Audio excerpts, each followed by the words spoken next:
Hi everyone, I'm Ben Wright, successful entrepreneur, corporate leader and expert sales coach to some of the most talented people our amazing planet has to offer.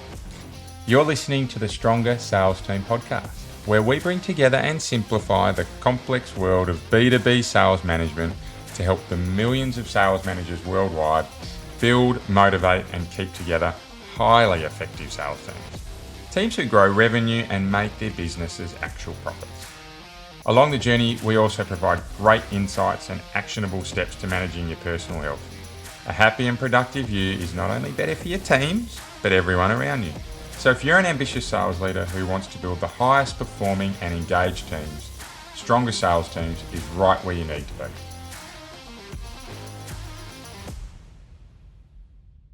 Welcome back to Stronger Sales Teams, the place where we provide real-world and practical advice to help you develop superpowered sales teams.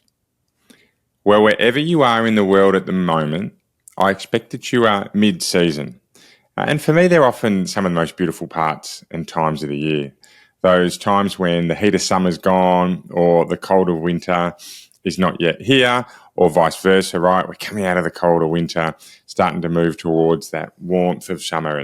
And for me, particularly when you're coming out of winter, moving into those warm periods of summer, it is just that time of opportunity in life. Everything's a little bit brighter.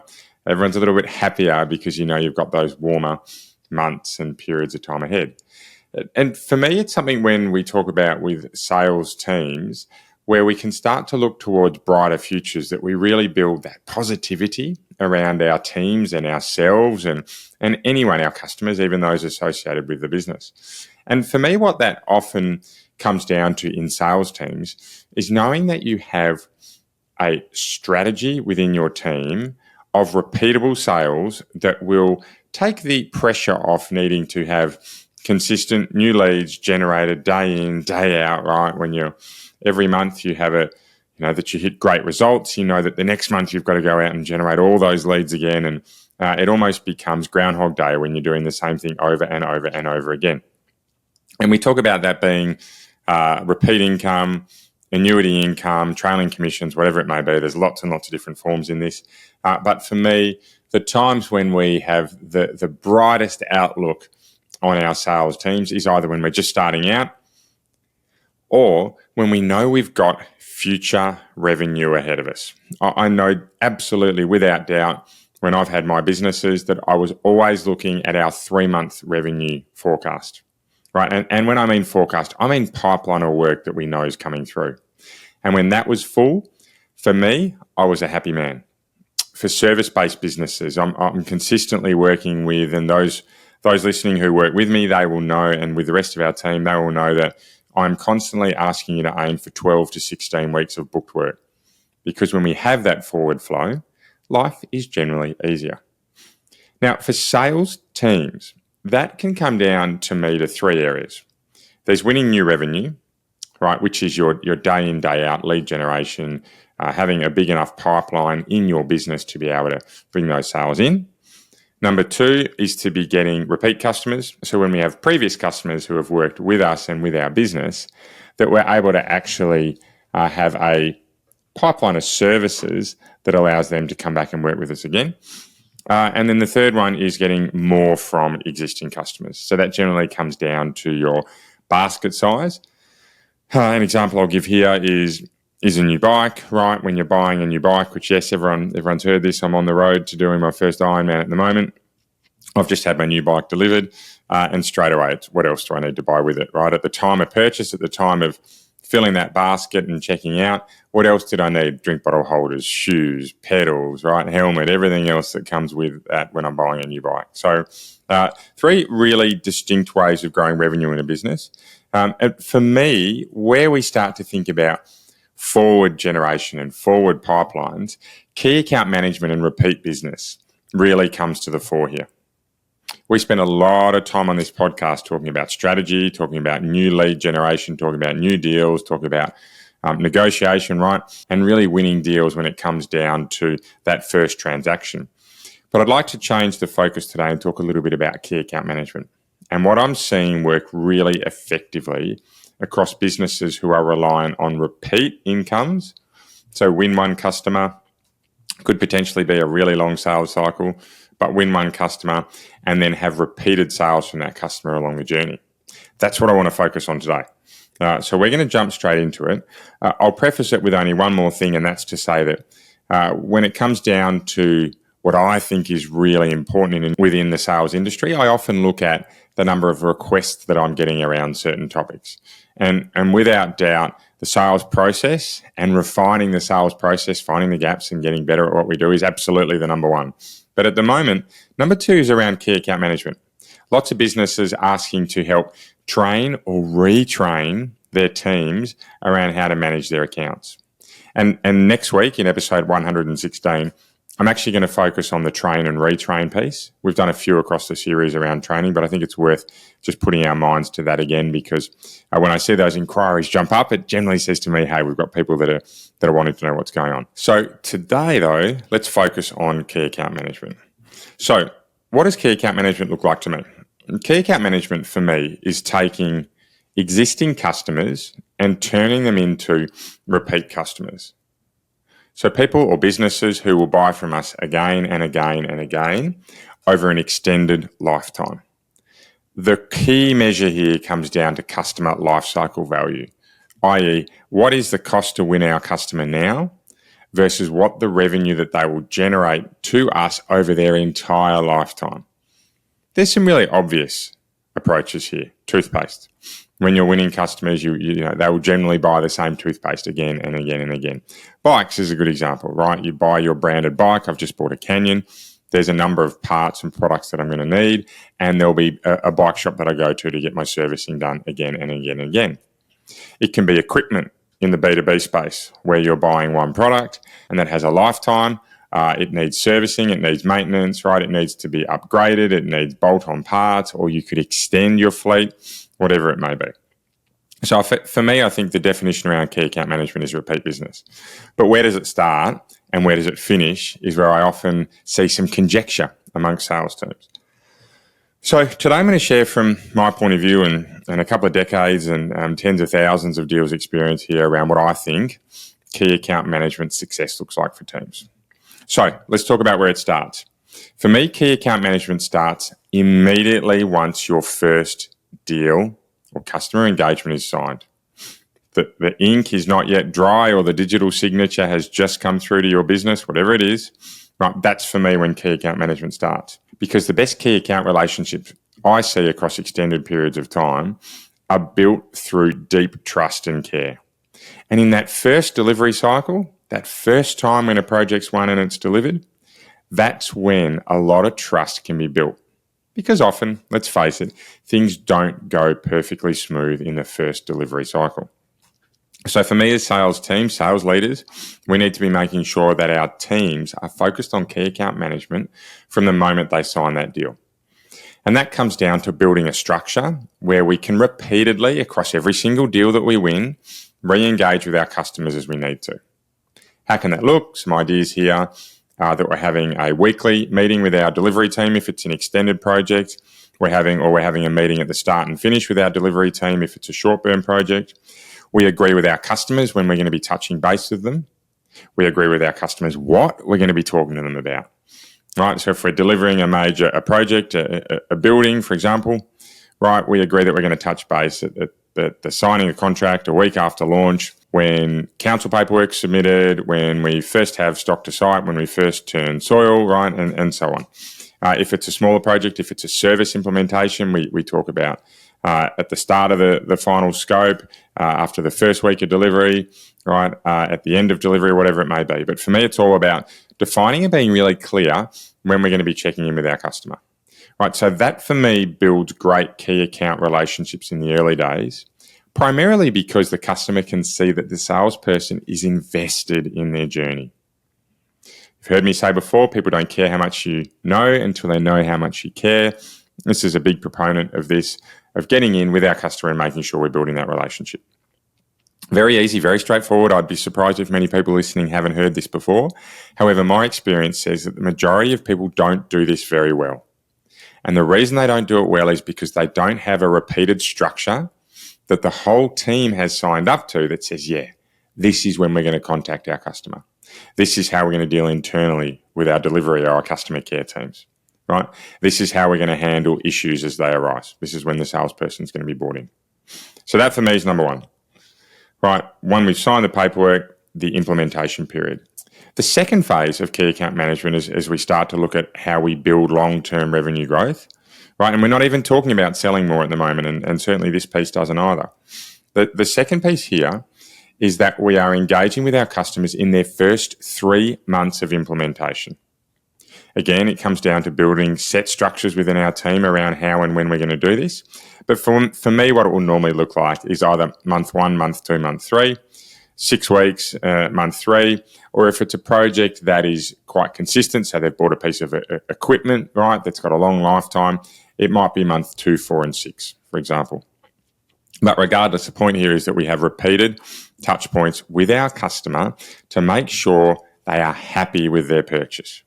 Now, that's fantastic that they are. Now, in most instances, we should see that customers are reasonably happy, right, with what they've purchased. There'll be some teething issues.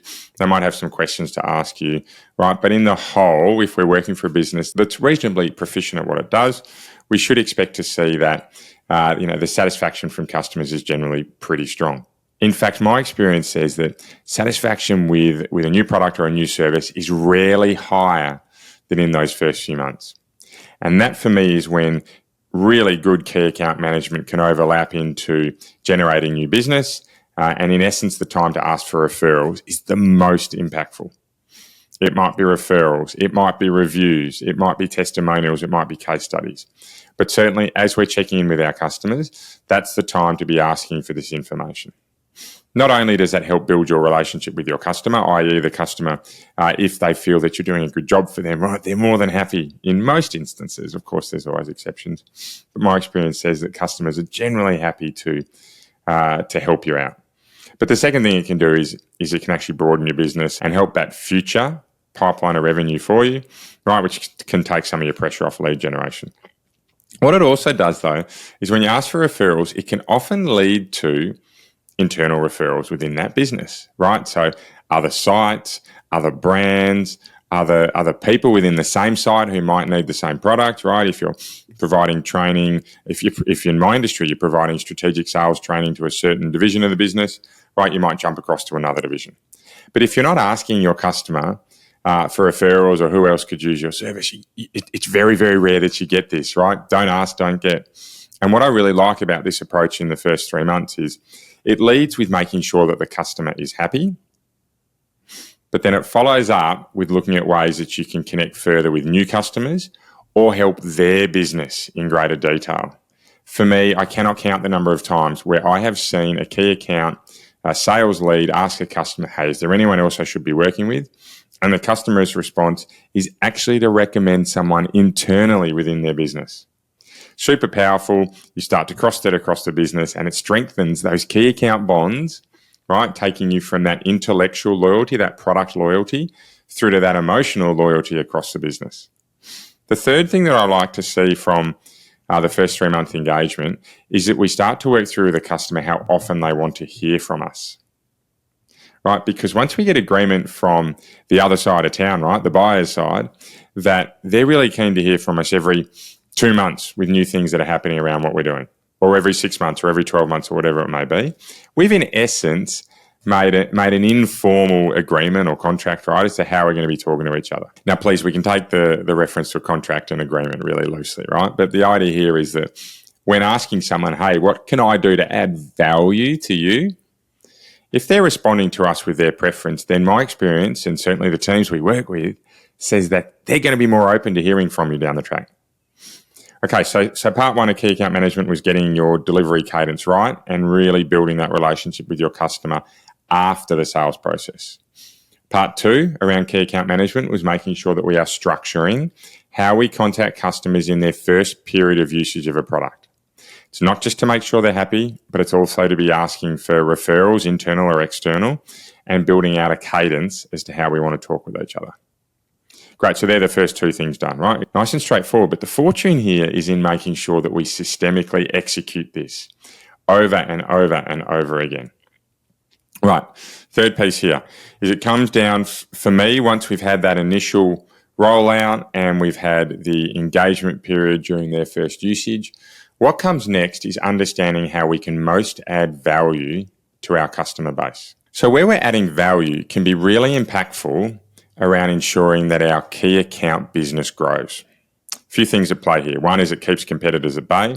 But two is if we can understand what is most impactful to the other side of the fence, to our buyer side, to our partner, to the whoever it may be, right? If we can understand the problems that we can continue to solve for them or the opportunities that we can continue to capitalise on, that is when we start to get a really strong key account relationship. I can distinctly remember about 10 years ago when we were in the renewables game, I had a customer who at the start was all very much transactional. Buy product, lowest price of product, reasonable output of product, and we continue the relationship. But by the way, Ben, I'm using 3 or 4 of you and I interchange you in according to our site rollouts as we need to. Where the game changed for me was when I realised that customer had this product, which happened to be lighting at that point in time, was only stage 1 in a many-stage journey. And where I could be helping that customer make progress on the next stage of his journey and the next stage and the stage after that, before we actually got to it, we started to build a relationship where I was actually providing value beyond just a product. There was some guidance in there. There was some advice from what we're seeing in the market. We even broadened out into products that this customer wasn't using, right, into energy procurement. Right, we spent a lot of time around how they can buy and use their energy better beyond just installing the products that we were putting in. And what happened out of this was that we built a relationship where I was adding value beyond just the product level. That old Warren Buffett quote where we're moving from technical loyalty through to emotional loyalty, right? From products, features and benefits through to providing value, trust. Right, we've heard trusted advisor. It's not a saying I really subscribe to. I'd prefer to look at people as saying we're partners who add value. Right, as long as we are making someone's life better or doing something for them that they couldn't do themselves, certainly not easily, that's where the key account relationship will really prosper.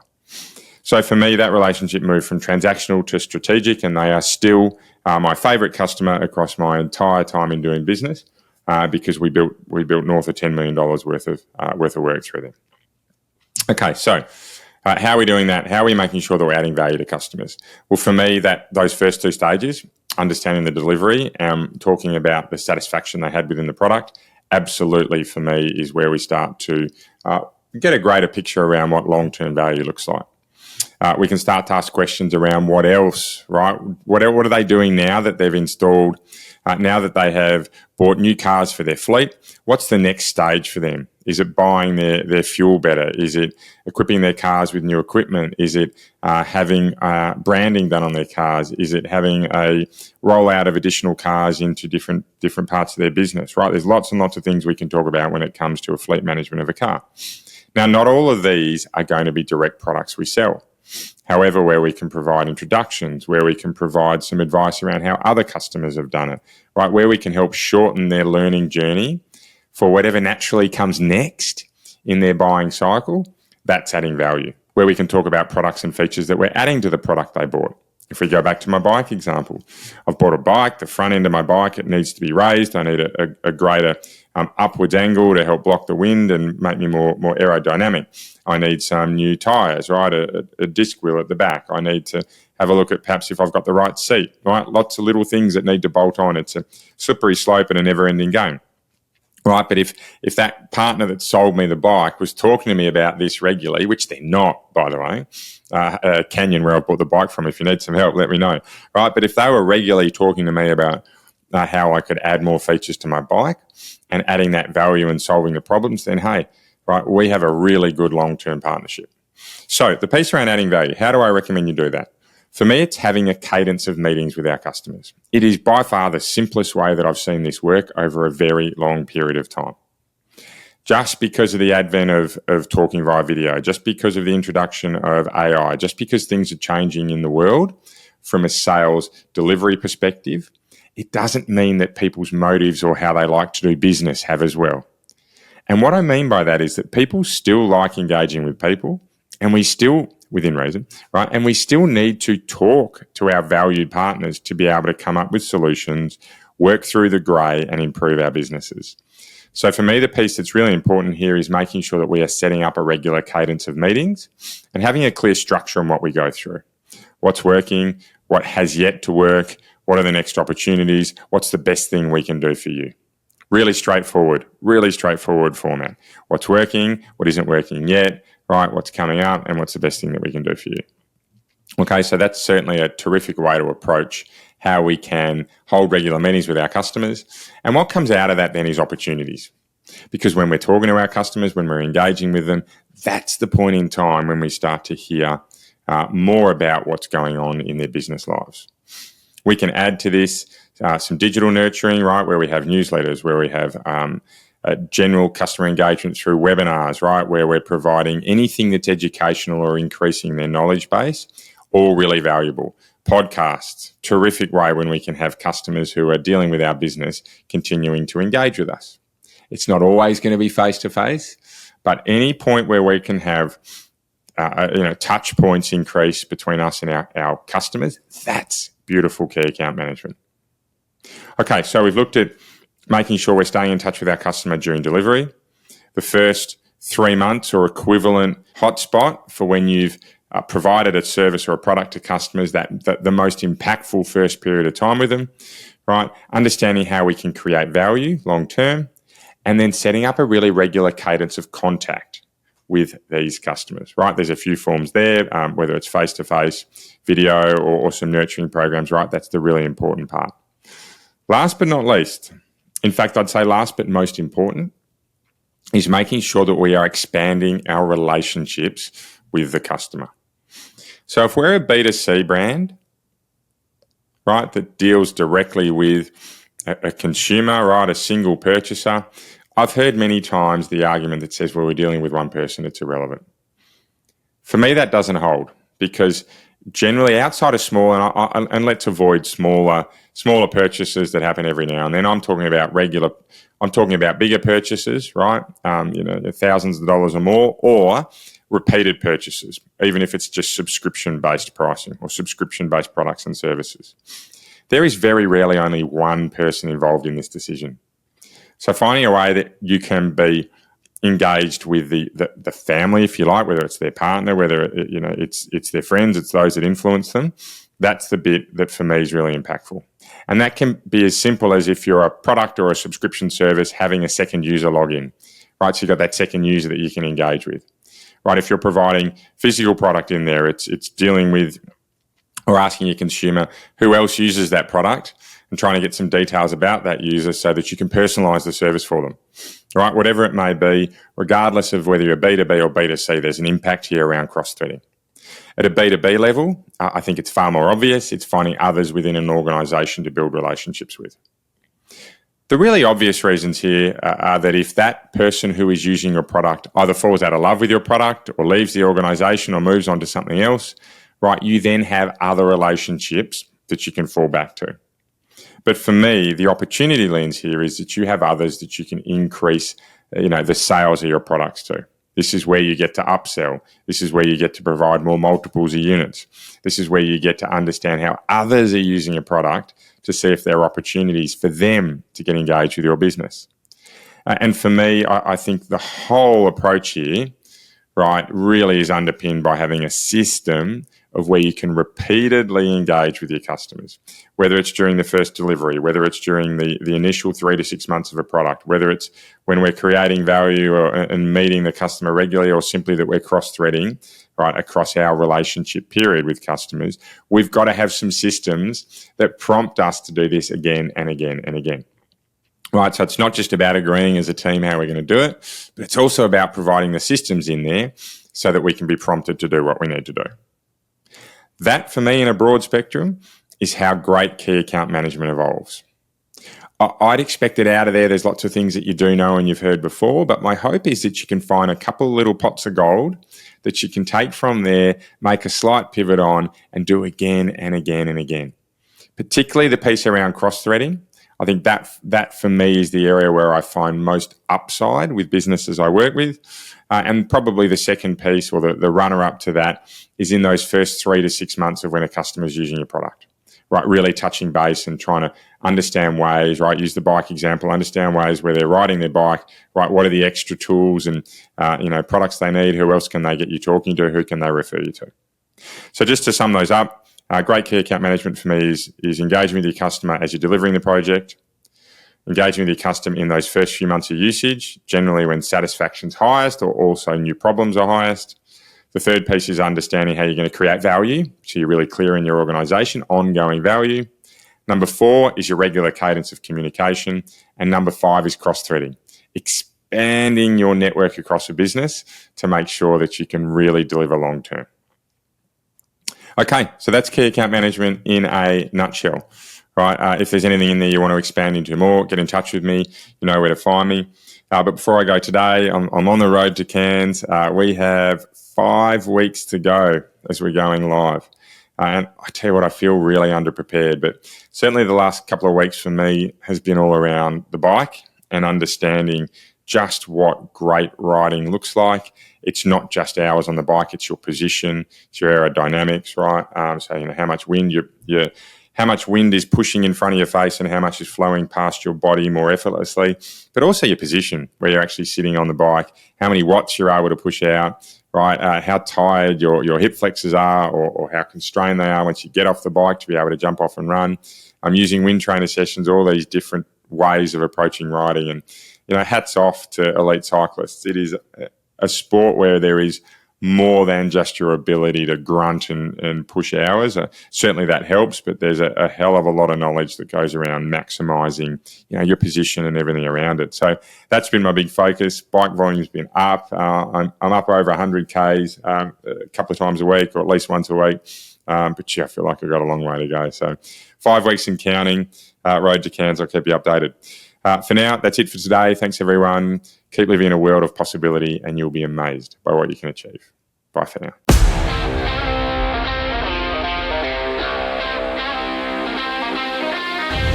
Want to be kept up to date with any of our free materials to help you build the best sales teams possible? Well, the easiest way you can do so is to follow us on your favourite social media channel.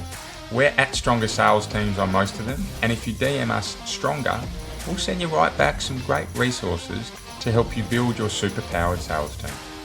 If you'd like a little more help, please get in touch directly and book a free discovery call with me. I run a limited number of these sessions and they're free for my podcast listeners.